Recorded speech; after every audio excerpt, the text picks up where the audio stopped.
শুরুতেই আলিফ লাম মিমের পরপরেই রব্বে করিম বলেন, এমন একটি কিতাব তুমি হাতে নিয়েছো যেই কিতাব হচ্ছে পৃথিবীর শ্রেষ্ঠ একটি কিতাব।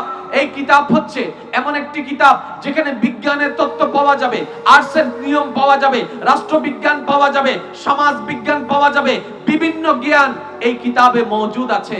পৃথিবীর বুকে স্বতন্ত্র একটি কিতাব যেটা আপনার আমার ভাগ্যে নসিবে জুটেছে, সেটা হচ্ছে আল কোরআন, যেটার শেষে নয় শুরুতেই আলিফ লাম মিমের পরপরেই রব্বে করিম বলেন, এমন একটি কিতাব তুমি হাতে নিয়েছো যেই কিতাব হচ্ছে পৃথিবীর শ্রেষ্ঠ একটি কিতাব।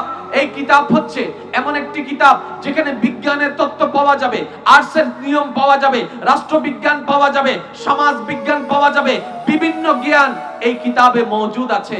যা আবিষ্কার হয়েছে তাও মজুদ আছে, যা আবিষ্কার হয় নাই তাও মজুদ আছে, যা দেখা যায় তাও মজুদ আছে, যা দেখা যায় না তাও এই কোরআনে মজুদ আছে।